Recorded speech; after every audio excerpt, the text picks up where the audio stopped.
नमस्कार साथियों, स्वागत है आपका एक हमारे नए पॉडकास्ट में।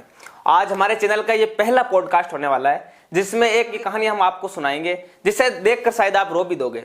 ये है सरवण सिंह जी राठौड़, जिनकी एक ऐसी दास्तां है, इनके साथ एक ऐसा धोखा हुआ है जो हर एक आदमी सोचने पे मजबूर हो जाएगा कि यह कैसा ऐसा भी हो सकता है। टाटा जैसी बड़ी कंपनी, रतन टाटा जिनका नाम चलता है भारत में, उनकी कंपनी द्वारा इनको ठगा गया। इन्होंने किसी समय एक ट्रक लिया था और ट्रक लेने के बाद में इन्होंने अपना जो भी कीमत थी ट्रक की वो चुका दी। चुकाने के बावजूद भी इनसे ट्रक छीन लिया गया। तो इनकी दास्तां जानेंगे कि आखिर कैसे हुआ, इनकी जिंदगी में ये कैसा एक मोड़ आया कि इन्होंने शुरुआत तो जिंदगी जीने के लिए की थी, लेकिन उस जिंदगी में एक ऐसा मोड़ आया कि इनकी जिंदगी बर्बाद हो गई। आज ये दर दर की ठोकरें खाने को मजबूर हो गए। क्यों यार, कैसे हुआ ये सब, ये इनसे जानेंगे। तो सबसे पहले इनसे बातचीत करते हैं, इनका नाम, पता, एड्रेस जानते हैं कि ये कहां से आए हैं और कैसे ये अपना जीवन यापन करते हैं। सारी इनकी जिंदगी के बारे में हम आपको बताएंगे। नमस्कार जी। नमस्कार सर। नमस्कार सर, आपका पूरा नाम और आपका पता बताइए हमारे दर्शकों को एक बार। सर, मेरा नाम सरवण सिंह राठौड़ है। गांव मेरा मोरेड़ है, लेकिन 15 साल से यहाँ परबतसर में किराए के मकान में रहता हूँ जी। तो आपकी जिंदगी की शुरुआत कैसे हुई ये बताइए सबसे पहले। सर, मैं एक 2012 में ट्रक लिया था। मैं 28 साल से मतलब ट्रक ड्राइविंग करता हूँ, जिसमें 28 साल हो गई मेरे को ट्रक चलाते हुए। और लोकल मैंने कभी आज तक गाड़ी चलाई नहीं है। ओनली ठीक है 5-6 साल कभी लोकल चला हुआ तो बात अलग है, बाकी ऑल इंडिया परमिट चला हूँ मैं। और 2012 में मैंने गाड़ी ली है और 12 में गाड़ी लेने के बाद में मैंने 4-5 साल भूखा प्यासा चल के मेरी गाड़ी को कैसे जैसे करके मैं फ्री कर दिया। कंपनी वाले मेरे में 1 रुपया नहीं मांग रहे हैं। आप चाहो तो ऊपर से पूरी चेक कर सकते हो, मेरे को कोई दिक्कत नहीं है। अगर मैं मेरी जगह फॉल्ट हूँ तो शासन प्रशासन जो भी मेरे को सजा दे वो मेरे को मंजूर है। 12 में लिया था और 15 में इन लोगों ने ये घटना कर दी। 15 मतलब 3 साल आपको चलाने दिया। 3 साल में आपने सारी कीमत चुका दी थी उसकी कितनी कीमत थी और आपने कितनी चुकाई? देखो, उस टाइम में 2012 में लिया था, उसकी कंपनी रेट 18,60,000 रुपये कुछ ऐसी कीमत थी उसकी। और 20,72,700 का मेरे पास ऑलरेडी स्टेटमेंट है, जबकि कंपनी मेरे में 1 रुपया नहीं मांग रही है। मैं मेरा पूरा पेमेंट उसको अदा कर चुका हूँ। कीमत आपने ट्रक की चुका दी। कीमत चुकाने के बाद आपके साथ क्या हुआ? और जबकि मेरा हॉर्स फाइनेंस पे लिया हुआ था, ट्रॉली मेरी अलग से थी। ट्रॉली पे मेरा कोई लोन नहीं था, ट्रॉली मेरी अलग से थी। खाली घोड़ा होता है वो मेरा फाइनेंस पे था। ट्रॉली अपनी सेपरेट अलग मार्केट से ली हुई थी, उस पर मेरा कोई फाइनेंस नहीं था। उन्होंने ट्रॉली समेत रख लिया। ट्रक और फाइनेंस की कौन सी कंपनी थी? ये टाटा कंपनी से लिया था। टाटा कंपनी का टेलर था और अजमेर से मैंने फाइनेंस करवाया था। अब आप न्याय के लिए दर बदर भटकते रहे। आपने न्याय के लिए कितना संघर्ष किया, एक बार दर्शकों को बताइए। सर, मैं ऐसी कोई जगह नहीं है, शासन प्रशासन जैसे जैसे मेरे को जो रास्ता दिखा हर जगह में जाने का प्रयास किया। जो FIR दर्ज होती है वो भी मैंने करवाई। कोर्ट में भी अभी ये मैटर चल रहा है। कंज्यूमर कोर्ट से मैं जीत भी चुका हूँ और अब हाई कोर्ट का वकील ये केस लड़ रहा है। और आज 10 साल होगी, तो 10 साल में मेरे पास किराया का मकान है। मैं अकेला आदमी कमाने वाला हूँ और जो मेरे बच्चों की जो पढ़ाई है वो भी खराब होगी। आज 2-2 साल तक मैं उनका एडमिशन नहीं करा पाया। तो ट्रक छीनने के बाद आप अपने घर आ गए? हाँ, जैसे उन्होंने वहाँ ट्रक छीन लिया, 4-5 लोग के लफंगे आए, उनसे मुकाबला किया। अब अकेला आदमी था और उनसे मुकाबला कैसे जैसे करके मैं मेरे घर पे आके चुपचाप बस पड़ा रहा। 2-3 महीना घर पे। मेरी कंडीशन ये होगी 6 साल तक तो मैं मतलब इधर उधर फिरने लायक ही नहीं रहा। तो आपने जीवन यापन करने के लिए क्या जरिया चुना? जरिया तो अब जैसे अपने यार दोस्त है और है मिलने वालों ने, जो मेरी जो यार दोस्त है उनको फ़ोन किया। जैसे उन लोगों से जो मेरे निस्वार्थ भाव से जो मेरा सहयोग किया उनको मैं धन्यवाद करता हूँ। और जिन लोगों ने मेरे साथ जैसे षड्यंत्र किया है उनका भी मैं धन्यवाद करता हूँ, लेकिन मैं छोड़ूंगा किसी को भी नहीं। आपकी इस दास्तां में न्याय के लिए आपने संघर्ष किया। इस संघर्ष में कितना तो आपका धन खर्च हुआ और कितना समय व्यतीत हुआ? सर, आज अकेला आदमी कमाने वाला और समझ लो 10 साल अगर घर पे बैठ जाए तो उसकी घर की क्या कंडीशन होती होगी और कैसे परिवार गुजारा चलाया होगा। किन किन लोगों का मतलब ताने नहीं सुने। आज 10 साल में हम मार्केट में बेचते हैं सर, हर जगह अपनी छवि अलग होती है। हर इंसान अपना व्यवहार रखना चाहता है, कोई व्यवहार खराब नहीं करना चाहता है। और सर जिन्होंने मेरे को निस्वार्थ भाव से साथ दिया उनको मैं तहे दिल से धन्यवाद करता हूं। और उनका जब मेरा समय आएगा तो मैं भी उनके साथ भाई की तरह खड़ा मिलूंगा। और जिन लोगों ने मेरे साथ जैसे षड्यंत्र किया हड़पने के लिए जो भी चीज़, तो उनको बख्शा नहीं जाएगा। आप न्याय के लिए तरस रहे हो, तो भारत की न्याय व्यवस्था पर आप क्या कहना चाहोगे? अब सर मैं कानून व्यवस्था पे जैसे अब क्या कहूँ, मैं एक छोटा आदमी हूँ, अनपढ़ आदमी हूँ। और ठीक है, मैंने तो FIR दर्ज करवाई, उसका भी कोई मैटर नहीं हुआ। आज जैसे कोर्ट में जैसे जैसे वकील मिले, मैं उनका सबका धन्यवाद करता हूँ दिल से। लेकिन आज 10 साल हो गई, पूरा पेमेंट देने के बाद में अगर ये कंडीशन हो रही है, तो मैं शासन प्रशासन और हमारे जो हिंदुस्तान के फाइनेंस के जो नियम कानून है उनका सबका मान सम्मान करते हुए, अगर आपकी नज़रों में मैं अगर 1% या बाल भर भी फॉल्ट हूँ, तो शासन प्रशासन नेता लोग जो मेरे को सजा दे वो मेरे को मंजूर है। एक ट्रक ड्राइवर की जिंदगी का संघर्ष और सफर के बारे में जरा बताइए। तो सर अब ट्रक लाइन में जैसे आपको पता है, ये कोई गरीब किसानों का, गरीब इंसानों का रोजगार है। अब ये बेचारे किसान आदमी कैसे जैसे करके खेती से गुजारा करते हैं, उनको वहाँ भाव नहीं मिलता है। और नेता राजनेता बस गरीबों का और किसानों के नाम की माला फेरते हैं। जो वास्तविक क्या है वो कोई समझता ही नहीं है। अब माला फेरने से तो कोई मतलब नहीं है कि ये गरीबों के लिए ये कर दिया और वो कर दिया। अब जब आज मैं मेरी जगह सच्चा हूँ और न्याय के लिए लड़ाई लड़ रहा हूँ, मैं एक मेरी सच्चाई के लिए और हमारे जो सनातन धर्म है उनके लिए मैं किसी भी हद तक जा सकता हूँ। आपने इतना संघर्ष कर लिया, अब आपके शासन प्रशासन और न्याय व्यवस्था से क्या मांग है कि मेरे को ये दिया जाए? न्याय कानून व्यवस्था और मेरे राजनेताओं से यही निवेदन है कि हमारे जो राजस्थान के कानून मंत्री जी अर्जुन राम जी मेघवाल साहब हैं, और हमारे एक राजस्थान के जो मुख्यमंत्री जी श्रीमान भजनलाल जी है, और हमारे देश के PM श्रीमान नरेंद्र मोदी जी है, योगी जी है, उनसे मैं यही हाथ जोड़ के निवेदन करता हूं कि मेरे को न्याय दिलाई जाए। और मैं पूरा अगली पार्टी को मेरा पूरा पेमेंट दे चुका हूं। और अगर दूसरे की गाड़ी महीने का अगर लाख रुपए कमा रही है तो मेरा 10 साल से 80,000 से पूरा हिसाब करें।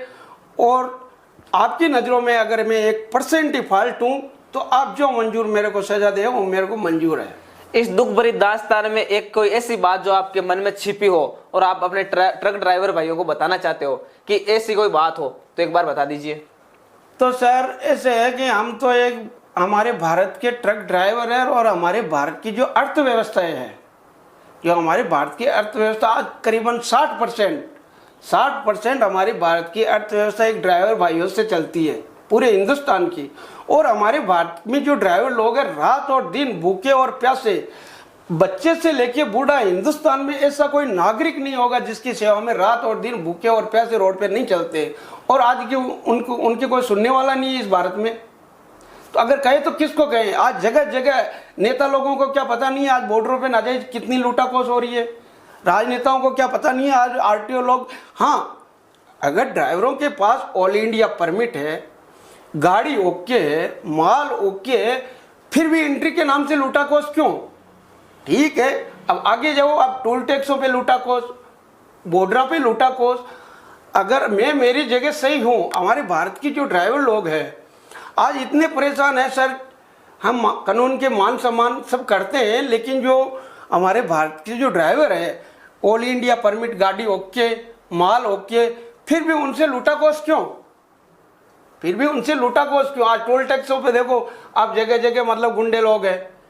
आज कंपनी से माल भरे 10 टन, वहाँ से निकलते हैं RTO के कांटों पे हो जाता है, बढ़ जाता है, वो लूटाखोस करते हैं। टोल टैक्स के कांटे पे जाते हैं, वो लूटाखोस के चक्कर में 2-3 क्विंटल बढ़ा देते हैं। फिर वहाँ से मगजमारी, बॉर्डरों पे जाते हैं, 2-3 क्विंटल बढ़ा दिया, वो लूटने के लिए तैयार। फैक्ट्रियों में जाते हैं तो वो घटा दिया, तो ड्राइवरों के पैसे कट जाते हैं। तो आखिर इस दुनिया में ड्राइवरों की सुनने वाला कौन है? ऐसा कोई एक शख्स जिसने आपकी जिंदगी की चलती गाड़ी को पटरी से नीचे उतार दिया हो, कोई ऐसा शख्स?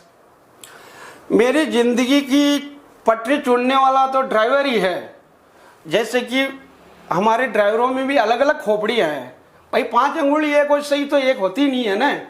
तो एक ड्राइवर रखा था मैंने, ड्राइवर रखा था। वो स्टार्टिंग में जैसे 50,000 रुपये तो मैंने वो 7 महीने में किस्त दे दी। राजस्थान टैक्स होता है जिसको बोलते हैं कट चुकता, वो पर्ची मेरे को 20-25 हज़ार रुपये वो खर्चा वो कर दिया। और उसी चक्कर में एक ड्राइवर 1.5 लाख रुपए लेके गुजरात से भाग गया, और उसकी भी आज तक मैं जगह जगह भटका, मेरी उसकी भी लिए FIR दर्ज नहीं की।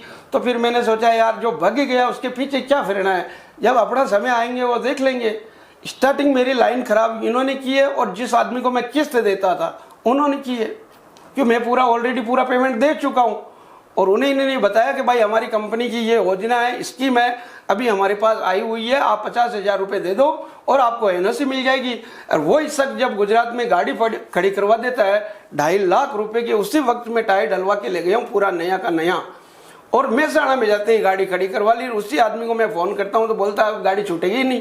तो ये कौन सा तरीका है कि गाड़ी छूटेगी ही नहीं। तो फिर वहाँ से मैं कैसे जैसे करके वापस यहाँ आया राजस्थान आने के बाद में अपने मैनेजर से बात की, मैनेजर से, और मैनेजर ने यही तूतरा कैसे बात की, तुम्हारे में दम है वो कर लो, हमने तो बेच दी। और RTO ऑफिस में आज तक उनके नाम नहीं हुई है, वो गाड़ी अपनी है, अपनी नाम है। ये आप न्याय के लिए कहाँ भटके, और आपकी कोई इच्छा कि मैं इस आदमी से मिलूं तो मेरा समाधान हो जाए?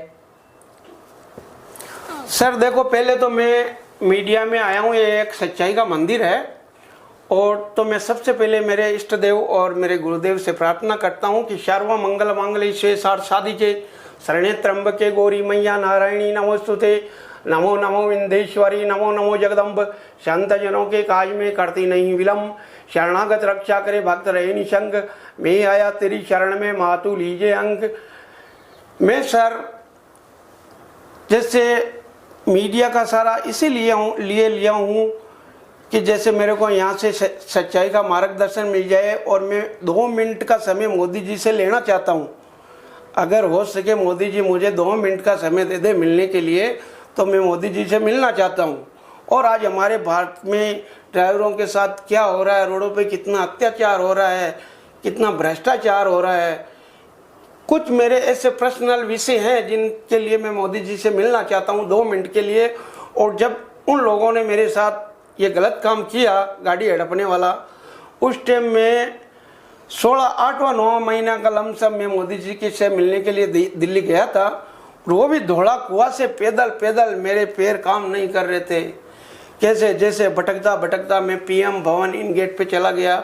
लेकिन वो मेरे पास आर्थिक स्थिति कमज़ोर थी, इसलिए मैं वहाँ ज़्यादा रुक नहीं सका। और उन्होंने तो मेरे को बोला था वहाँ से परमिशन लो वो लो ऐसे करके, फिर मैं वापस मेरे यहाँ राजस्थान आ गया, फिर मैं कभी वापस उधर गया नहीं। अच्छा, ये बात है। तो आप बोल रहे थे कि ये फाइनेंस कंपनी वालों ने आपने पैसा भी भर दिया, आपका ट्रक भी गया, और आपके कागजातों में आपका सिविल खराब कर दिया। सिविल तो सर, और जब वो मैनेजर साहब है उनसे मेरी फ़ोन पे भी बात हुई, डायरेक्ट उनके ऑफिस में गया हूँ मैं, जहाँ पे उनकी ब्रांच है घुघरा घाटी ब्रांच ऑफिस में, टाटा ऑफिस कंपनी में जाने के बाद में मैंने मैनेजर साहब को फ़ोन लगाया, तो उन्हें दादागिरी की कि बोलो तुम्हारे में दम है वो कर लो, केस कर दो, वो कर दो, तुम्हारा सिविल खराब कर देंगे। लेकिन उनको मैंने एक ही जवाब दिया, देखो भैया अभी मैं खाट पे पड़ा हूँ, तुम्हारे हाथ में कलम है, जो करना कर दो, लेकिन जिस दिन मेरा दिमाग खटक गया उस दिन तुम्हारे को 7वें पाताल में से निकाल लूंगा और मैं पूरा न्याय लेके रहूंगा। तो आप बता रहे थे कि जब आपसे गाड़ी छीनने आए उस वक्त आपके साथ मारपीट भी की।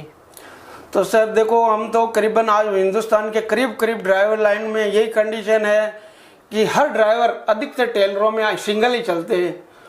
और मैं खुद यहाँ से 24 घंटे में से हारा थका था, यहाँ से माल लेके गया, वहाँ खाली करके बाईपास पे आ गया, साइड में आगे की भरने की तैयारी कर रहा था, तो हारा थका था, तो उसमें मेरे को नींद आ गई तो 4-5 लोग एकदम गाड़ी में आके घुस गए, एक ड्राइवर साइड से एक क्लच साइड में, वो मारुति लेके आए थे। अब उनकी देखो शक्ल तो मेरे को याद नहीं है, लेकिन जगह आज भी मैं पहचानता हूँ वो जगह कौन सी है। तो एक तो मेरे यहाँ हाथ पे लगी थी, फिर नीचे कूदने से मेरा पैर फ्रैक्चर हो गया, कमर में इतना दर्द है कि मैं पैदल नहीं चल सकता हूँ। तो अब जाऊँ तो कहाँ जाऊँ, मैं किसके पास जाऊँ, सिविल खराब कर देंगे। अब पैसा पूरा दे दिया और सिविल मेरे आधार कार्ड में 5 लाख और कुछ रुपए आधार कार्ड में और चढ़ा दिए। तो आप बताओ 10 साल में मैं करूँ तो क्या करूँ। उन्होंने मेरा आधार कार्ड का रिकॉर्ड और खराब कर दिया, जबकि उस टाइम आधार कार्ड था ही नहीं। मेरे ड्राइविंग लाइसेंस और पहचान पत्र दिए थे, आधार कार्ड में रिकॉर्ड खराब करने का तो उनको अधिकार किसने दिया है। क्या आपको किसी राजनेता से ऐसी उम्मीद है कि ये बात उस तक पहुंचे और वो आपको न्याय दिलाने में आपकी सहायता कर सके? हाँ सर, हमारे राजनेता तो वैसे तो देखो मेरे को शुरू से ही वैसे कोई कांग्रेस और बीजेपी या किसी पार्टी से मेरे को कोई लेना देना नहीं है, न मैं किसी कोई पार्टी से कुछ लेके खाया हूँ, लेकिन मैं मोदी भगत जरूर हूँ। और मोदी भगत, मैं मोदी जी के पास भी जाके आया हूँ। और राजस्थान में हमारे जो एक तो श्रीमान हनुमान जी बेनीवाल साहब है, वो क्या एक गरीबों की आवाज़ उठाते हैं।